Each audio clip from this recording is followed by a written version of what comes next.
Okay, so hello. So we'll talk today about the first topic of Multisystem 2, and it is immunogenetics.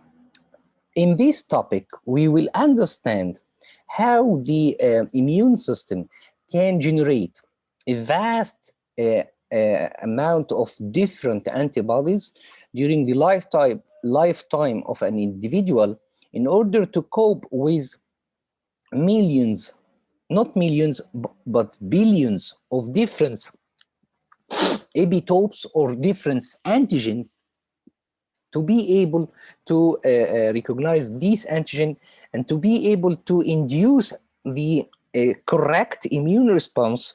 Otherwise, disease will occur. Okay, to understand immunogenetics, let's understand some terms. So, what is the genetic control of the immunoglobulin chain synthesis?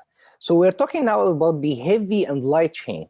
What are the nomenclature that will be used today to understand how the diversity or the genetic diversity of these antibodies occur? So human antibodies, as we said, have vast range of specificities. The genetic base for this remarkable diversity involves several factors. So we have some genes, different genes, each code for the variable region and the constant region of each heavy and light chains. So we have different genes for every different region in every heavy and light chain. We have a very important process which is called rearrangement. And this rearrangement of the variable and constant regions, genes, occurs during differentiation. So you need to understand that these occur only during differentiation within the genome. Any one of these many different variable genes can be linked to a single constant genes. So it's kind of matching or doing rearrangement. You have a huge number of variable regions. You can link to a constant region, so you have a layer of diversity. An additional gene segment is called as well joining segments, J segment. These can be linked to the variable light genes or the constant light region genes, and is required during the formation of L chain. So we have J segment or joining segments that is linked to the L chain genes. During the formation of the heavy chain, we have an additional gene sequence which is called D region, which is the diversity segment, which is only exist in the heavy chain genes.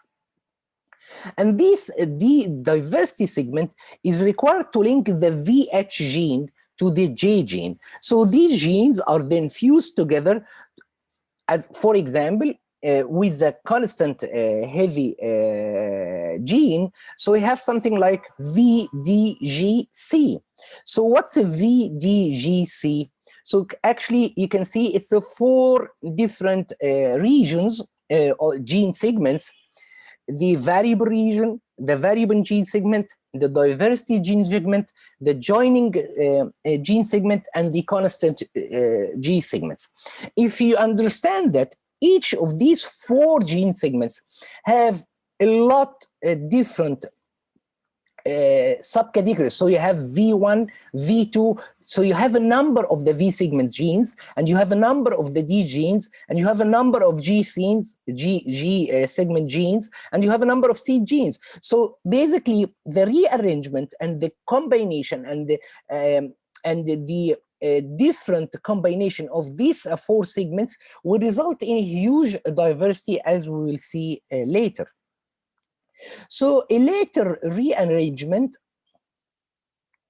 of these class genes in the constant region of heavy region dictates the heavy chain class, switching from mu to delta to alpha, gamma 1, 2, and so on, and epsilon.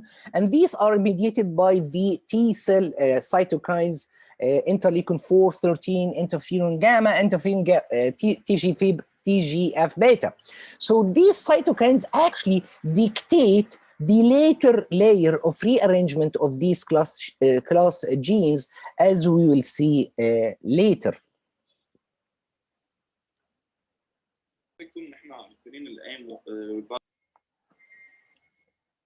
So let's see how this mechanism occurs.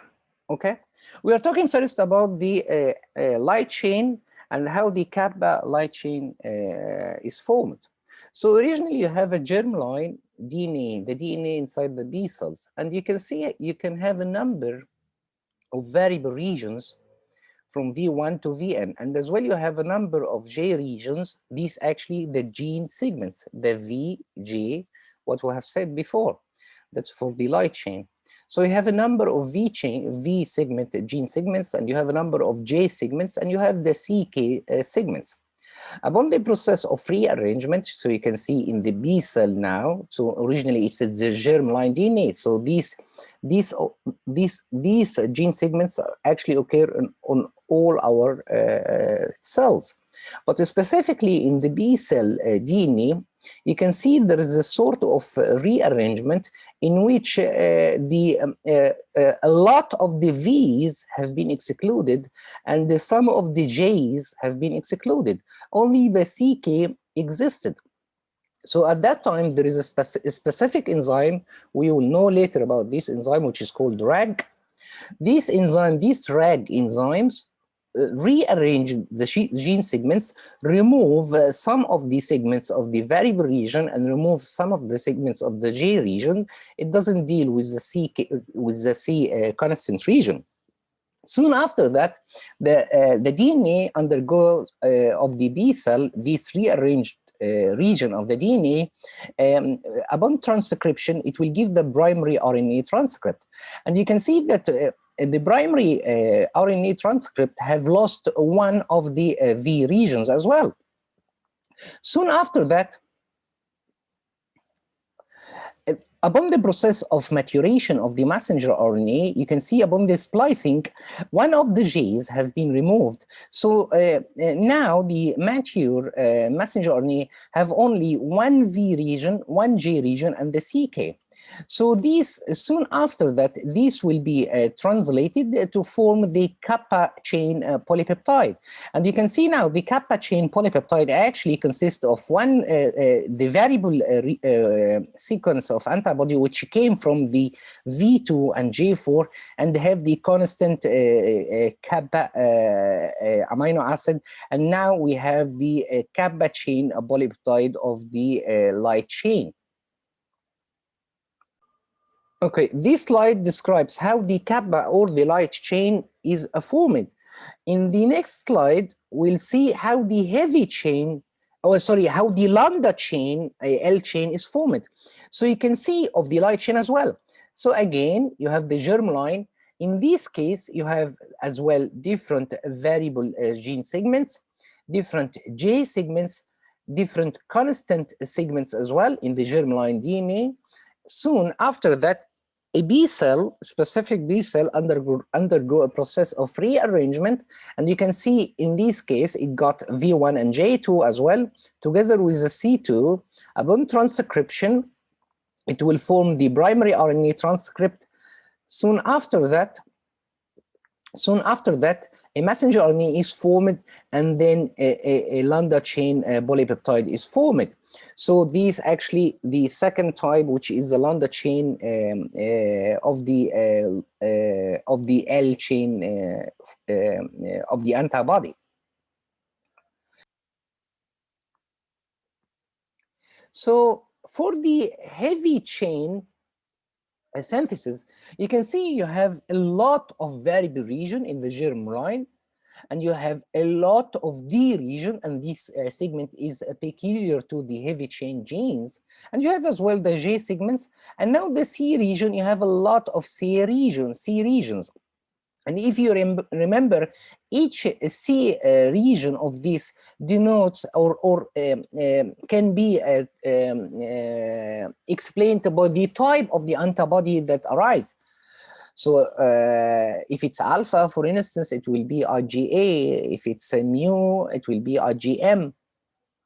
So here, these the germline DNA have unarranged DNA segments. Soon after that, the rearrangement occur as a first step in the B cell DNA, and you can see there is no, at this step, there is no rearrangement in the C constant regions. But for the region of the V and D and J segments, you can see that some of the segments have been selected, only V2, D2, and J5 and J6. Upon transcription to form the primary transcript, and then upon the maturation of the messenger RNA, you can see there is a process of alternative splicing. So you can have two types of mature messenger RNA. Each one of them have different constant region. Soon after that, you can see that you have two types of heavy chain, each of them translated from the corresponding mature messenger RNA to result into the heavy chain of the, for example, the IgM and the heavy chain of the IgD.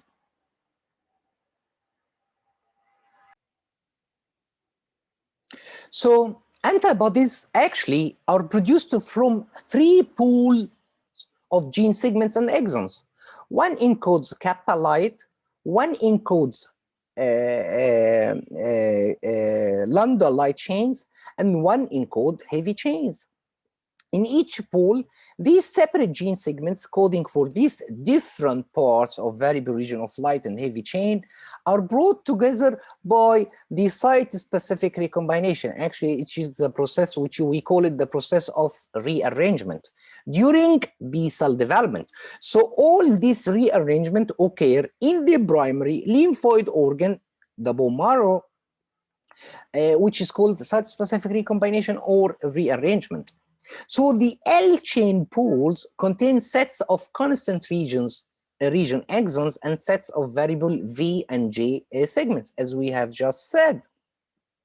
The heavy chain pool consists sets of C region exons and sets of V, diversity D, and J gene segments, so to form the VDG gene joining process, which needs the VDG recombinase enzyme, which we called it RAG.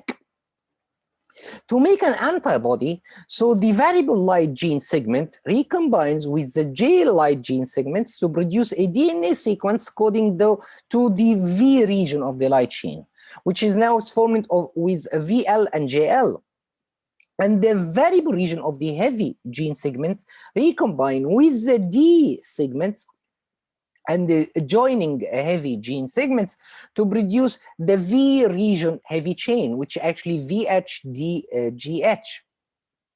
So each of these assembled V region coding sequence is then co-transcribed with the appropriate C region sequence, either the C mu, for example, the C gamma 1 or 2 or 3, C alpha, and translated to form a complete polypeptide chain. So let's see again. It's another, actually, let's rehearse again and see what is happening. So you can see here the germ for the light chain. You have the germline DNA, have a lot of V segments, have J segments, have the C kappa. There is no D diversity segment in the germline DNA for the light chain. So you can see here, you have first the VG joining. Here, the rearrangement excluded a lot of the V segments. And then you have the RNA, which is a primary transcript, in which there is RNA splicing. And you finally, this RNA, once spliced, it is translocated into the cytoplasm. And now it have only one of each segment. And soon after that, it will be translated to form the peptide chain of the light chain. While for the heavy as well, again, it have a lot of V segments, D segments, which is specific for the heavy chain, and you have the J segment as well, and you have the different type of the concentration based on the class of the antibody that will be produced. So soon after that first layer of rearrangement occur between J and D, and you have now a lot of Ds have been excluded. Then another round of gene arrangement occur occur between D and V. And now we have the DNA having most of the variable region have been excluded and only one variable region together with one D region. Only now the J segments and the constant region need to be adjusted. Soon after that, the transcription occur and you have immature RNA in the nucleus of the B cell, which have a lot of J segments. So another process of splicing, which result in the removal of most of the J segment, leaving only one J segment together with one D segment, together with one V segment, together with the correct constant region, which is in this case is the mu constant region. So now you understand that this type of messenger RNA, when it is translated, it will give the heavy chain of the IgM. Why the IgM? Because actually the only constant region that have been left over is a mu constant region.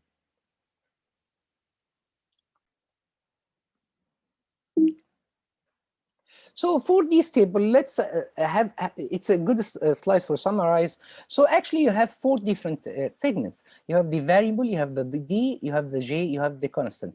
For numbers, the numbers differ. The scientists have been, numbers have been approved in total. So originally the light chain you have, for the kappa, you have like from 34 to 38, for the lambda 39 to 33. For the heavy chain, you have the variable region around from 38 to 46. For the diversity, you can notice that there is no gene segments for the D region in the light chains. It's only 23 D segments inside the heavy. For the joining as well, these are the numbers. For the constant, you can see that for the kappa, it's only one. That's why in the figure, the kappa was represented only here, if you remember, was represented only with one box because it's only one. But for the lambda, you can see it's from 4 to 5. So at some other reference, they say it's 6 because you can see here from this figure, the constant is represented by 6 segments, 6 gene segments. So the number can be from 4 to 6. For the heavy chain, you can see that's 9. And you need to understand that these 9 constant region of the heavy chain will determine the type of the antibody. Because for alpha, for example, you have 2, for alpha 1 and alpha 2, for gamma you have 3, gamma 1, gamma 2, gamma 3, you have mu, and this one in total will get 9. So by randomly, and this is the main point here, by randomly combining inherited genes, these gene segments that code for the variable light and variable heavy region, humans can make hundreds of different L chain and thousands of different heavy chains. Why thousands in heavy chain? Because actually heavy chain have the specific D segments, and the existence of these D segments in the heavy chain increases the number of the different antibody with different specificity generated. So the total combination of these two old region and rearrangement will generate to around 10 to the power 16 different antibody with different diversity. And this diversity can be increased further by some loss of gain nucleotides. So at the process of gene segment and joining, some of nucleotides are lost and some of nucleotide can be added in the joining regions between segments. And this actually increases the diversity of the antibody. As well, another process, which we'll talk later about it, is somatic hypermutation. And this somatic hypermutation can occur very high frequency in the region coding sequence after being stimulated by the antigen and helper T cell. So it is process of increasing the diversity, but it's only restricted, this somatic hypermutation, it's only restricted and it only occurs once the B cell encounters an antigen and under the influence of the helper T cells. The B cell, which makes a functional antibody, so now the B cell have been decided to do a specific type of antibody. After deciding this type of antibody, in other words, after the B cell have did the rearrangement, it have to stop this rearrangement process. So it have to turn off this VDG joining process. Why? To make sure that this specific clone of B cell is committed for secreting a specific type of antibody. Otherwise, if the process of rearrangement is continuous, this B cell can switch to another antibody and secrete which is not efficient for the immune system. So this rearrangement must be turned off after deciding which type of antibody will be secreted from this specific clone of B cell. So let's see here where the process occurs. For the heavy chain, actually, in stem cells, there is no rearrangement yet, germline. Then you have the early pro-B cell, the first stage for the heavy chain rearrangement, in which rearrangement occurs between D and J segments.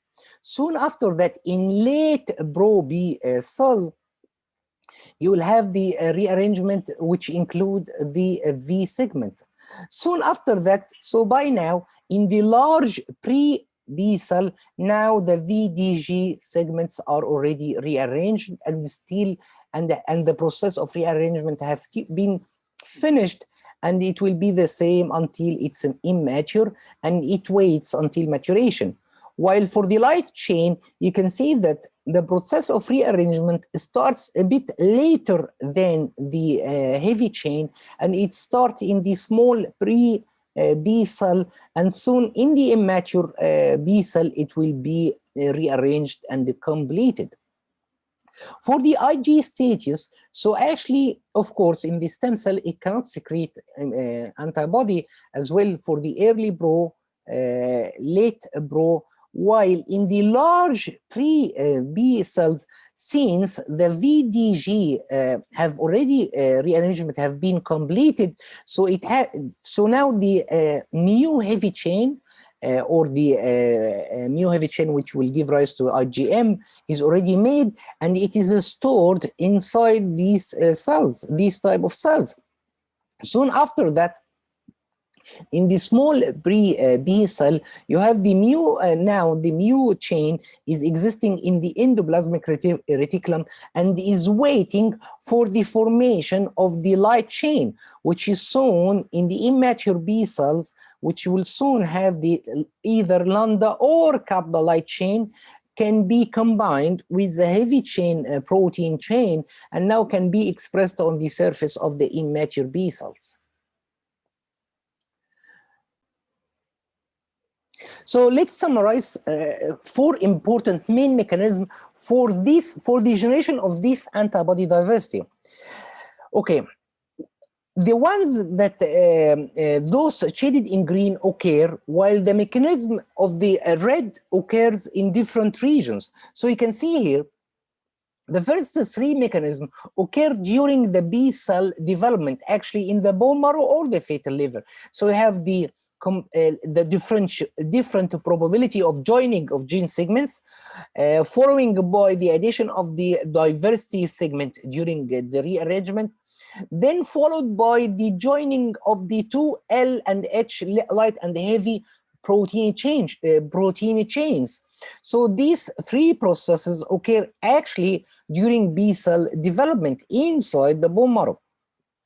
While the somatic hypermutation only occur when B cells are stimulated by foreign antigen under the effect or the help of the T helper cell, and these occur in the peripheral lymphoid organ to produce memory B cells. Okay, so this actually distinct or differentiate somatic hypermutation from the other process. So what is somatic hypermutation?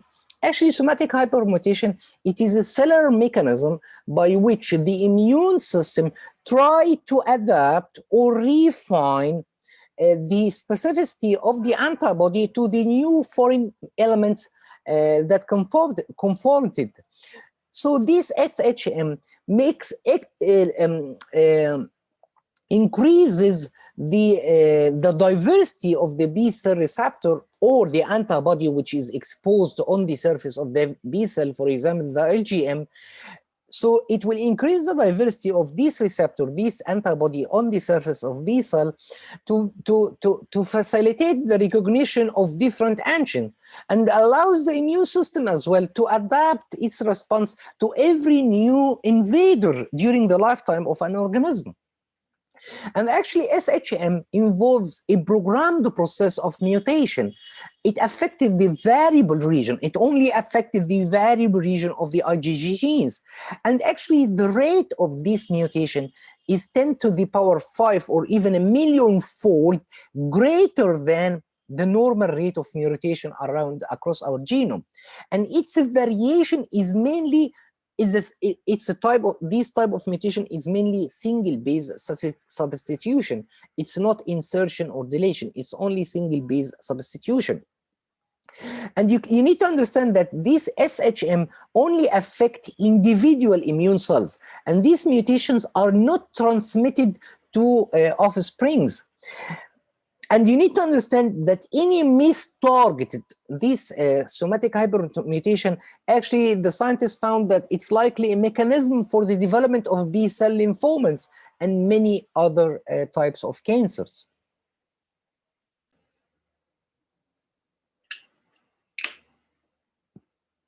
People are full of antibodies. A lot of antibodies. These proteins are a vital part of the immune system. But just how the body makes such a variety of them mystified scientists for decades. The human immune system has to fight off an endless variety of bacteria, viruses, and parasites. And for each invader, it needs a specific antibody.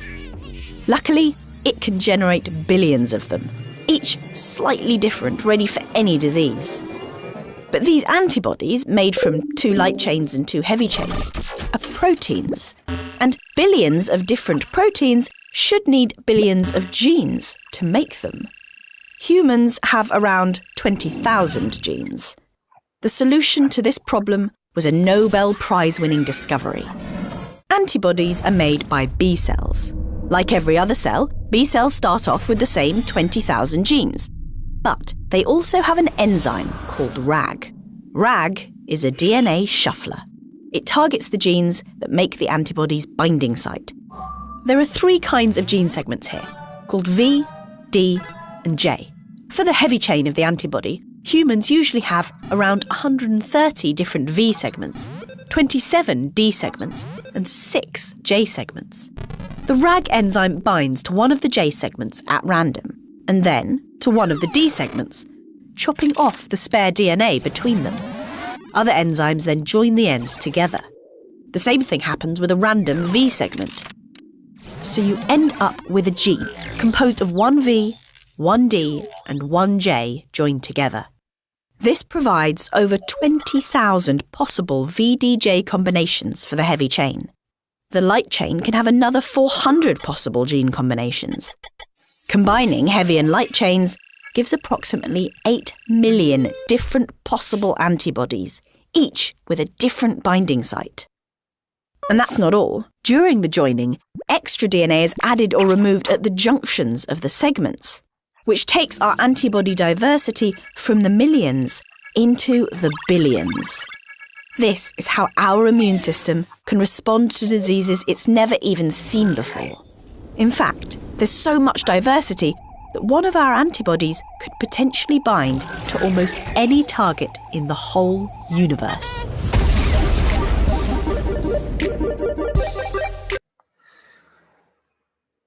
So now we'll talk about the class switching. So actually class switching, it's done exclusively by B cell as well during the course of the immune response. And actually it can be classified into the change from making one class of IgG or Ig antibody like IgM to make another class like IgG. Okay. This switch actually resulted to other class of IgG, but have the same antigen binding site as the original IgG antigen. Sorry, as the original antibody. So this class switching depend on actually on antigen stimulation and helper T cells. So class switching doesn't occur until the B cells encounter an antigen and being activated by T helper cell. And it allows the same antigen binding site to be distributed among different classes antibody. So you have now IgM, which is specific to a certain antigen, and you have IgG, which is specific to the same antigen. So you can see here the type of the cell, the cytokine which is responsible for doing the class switching in the B cell. So you can see if T helper 2 cell, upon the use of interleukin 4, for example, it can induce the formation of IgG1, IgG4, and IgE, and downregulate the formation of IgG3 in the B cell. Same for the other cytokines. For example, the T helper 1 can induce the class switching toward the IgG3, while downregulating the secretion of the IgG1 and the IgE. So for the process of class switching, you can see originally the cell, as you can see here, originally the cells have the VDG segments and the C different segments of the constant, and you have these, originally you will give these gene segments after rearrangement, and will give ultimately at the end will give IgM. Under the effect of the cytokines, a process of class switching in which some regions of the DNA through the DNA will be excluded, and the DNA will be a bit shorter, and we'll have another constant region, which in this case it will be C alpha, and this region will give rise to IgA. So you can see here the same B cell have the ability to produce IgM under the influence of the T helper cell and the exposure to antigen. It can switch and do class switching by a process of this DNA deletion and removal, and soon it will give rise to IgA. But you need to understand that both of these type of antibodies need to have the same specificity toward the same antigen. So now we'll talk about the random selection as a process of genetic control of the immunoglobulin chain synthesis. So the random selection by each B cell from the VDG germline genes result, as we said, to large number of structure possibilities for the variable light and the variable heavy epitope binding region of the immunoglobulin. So in other words, the different combination between the VDG segments will result to large number of possibilities for binding to specific epitopes. And this random selection is primarily responsible for the vast diversity of antibody, as we have just said. So what about the allelic exclusion? Actually, allelic exclusion occurs since only one of the parental allele is expressed by a single B cell, resulting in a single heavy chain isotype and L chain subtype receptor capable of reacting with only one antigenic epitope.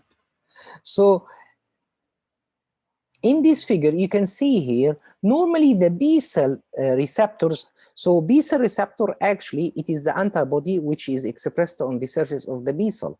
So normally B cell receptors are produced in B cells.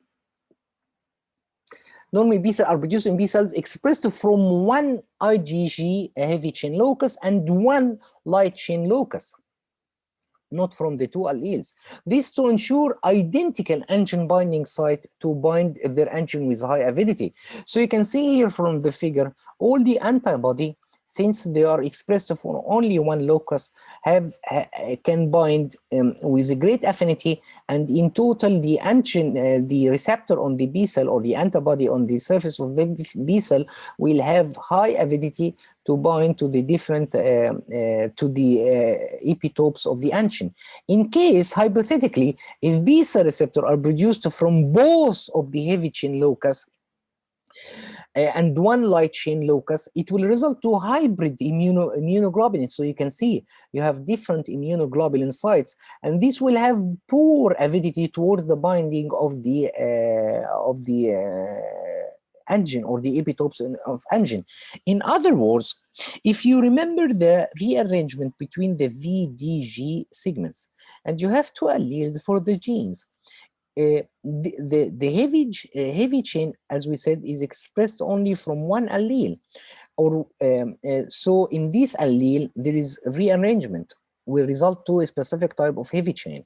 So what happens if you have this rearrangement on the two alleles and expressed from the two locus?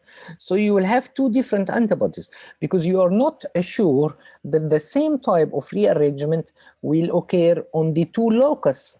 Maybe the rearrangement will differ on the two locus, and this will generate an antibody which is hybrid. Okay, and this is a process of allelic exclusion.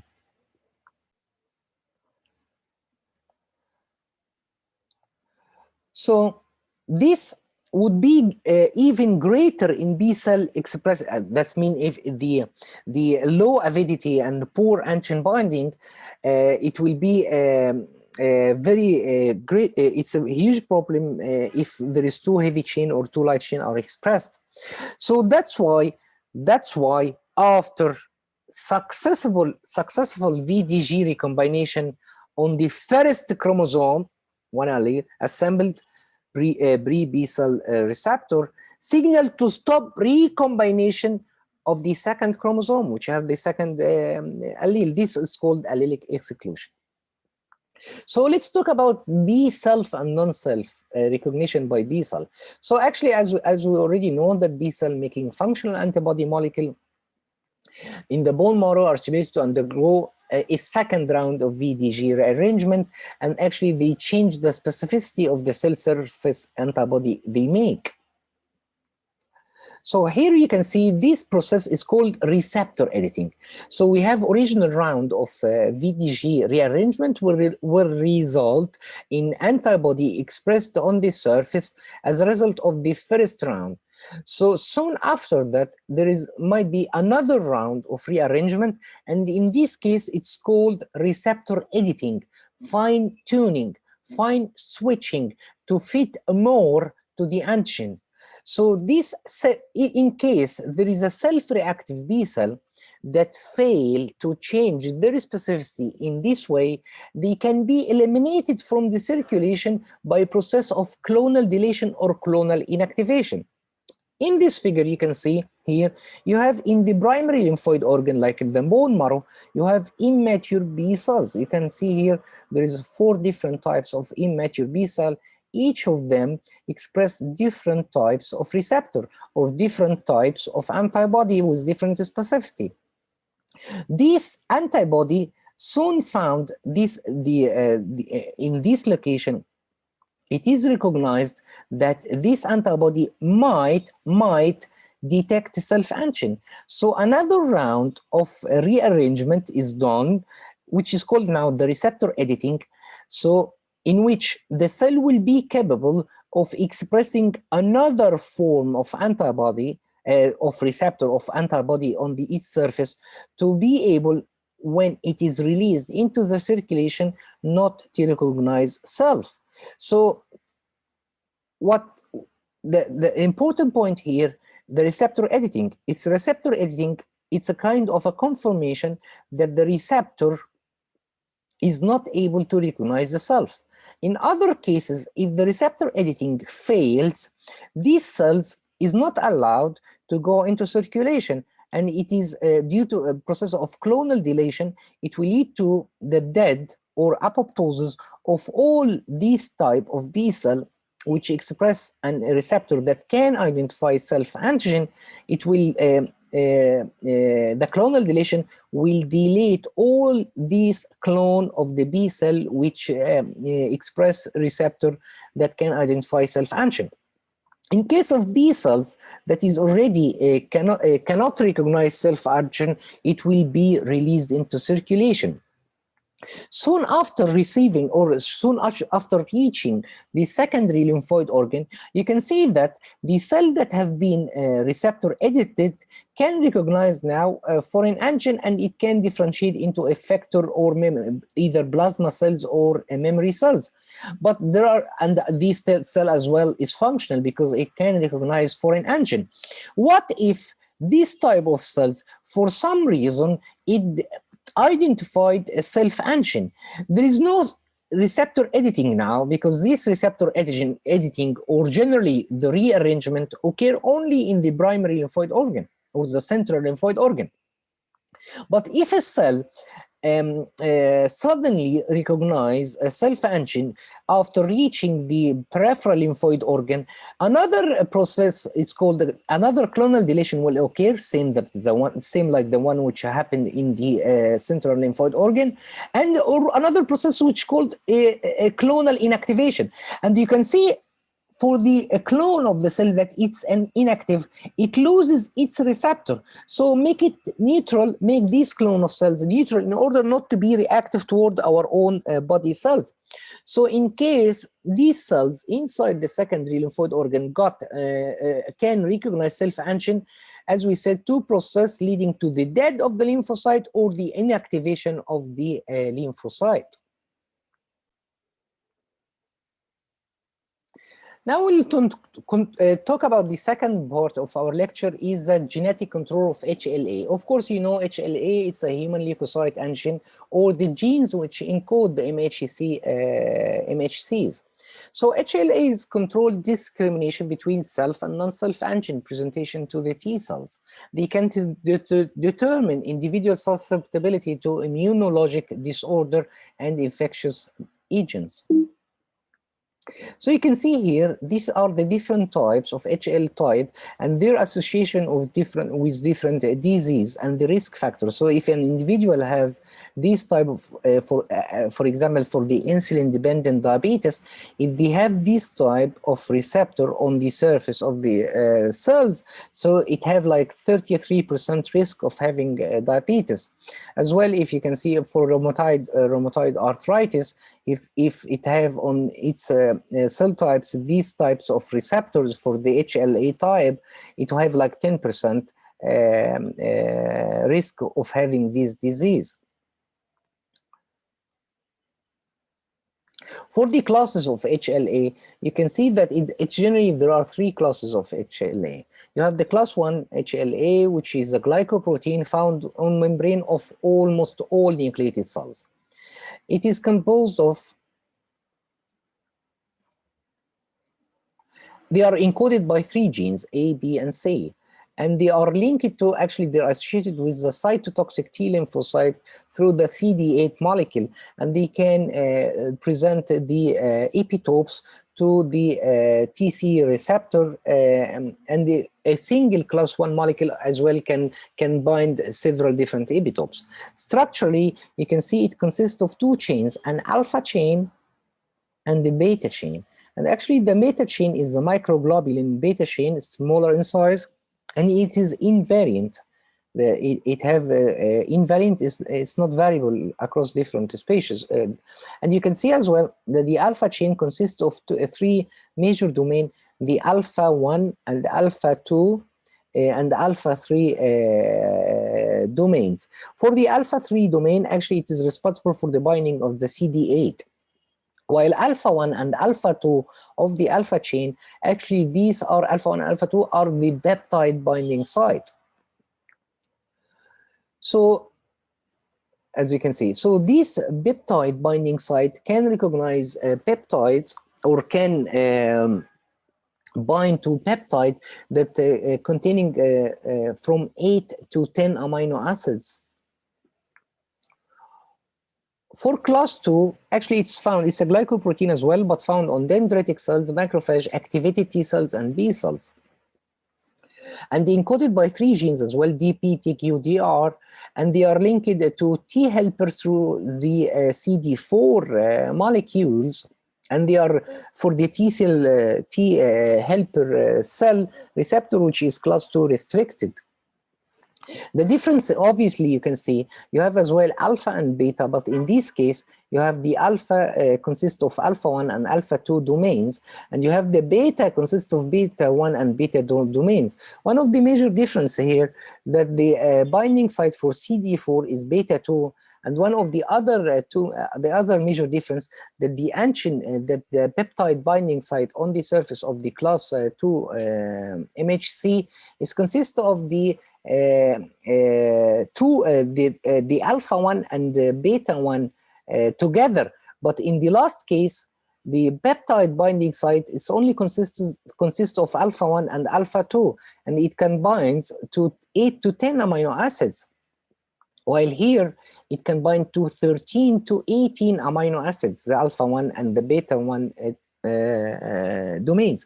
Another difference here that both of the two chains of the class 2 MHC have a transmembrane domain and the cytoplasmic tail, but in class 1 you can see that only alpha chain have a transmembrane domain and cytoplasmic tail, while the beta doesn't transverse the membrane or even have a cytoplasmic tail.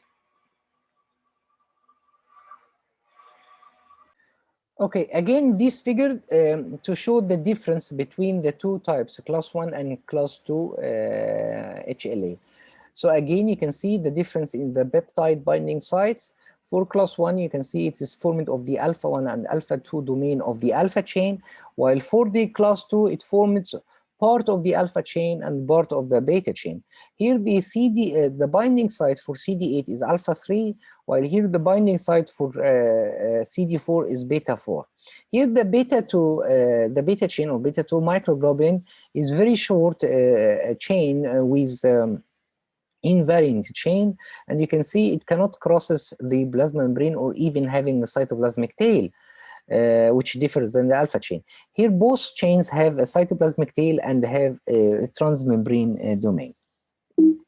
The third class of the HLA, actually, it is soluble components, including TNF alphas and heat shock protein, and they are poorly defined structurally and functionally as well. And they are encoded by three genes, three gene regions, C2, C4, and BF. And they are produced majorly by hepatocytes and macrophage. And you can see here on chromosome, human chromosome 6, you can see the location and of each class of the genes. This class 1, which is responsible for HLA1, class 2, which is responsible for HLA MHC2, and the class 3, which is responsible for the soluble components. So for the polymorphism, so you can have polymorphism in these HLAs. So you have many alleles for class 1 and class 2 are present at each locus on chromosome 6. And these are actually major, as you already know by now, it's a major obstacle to organ transplantation, because these molecules can initiate graft rejection if there is no HLA matching. And so the offspring actually got haplotypes from both parents are inherited, and they are expressed co-dominantly.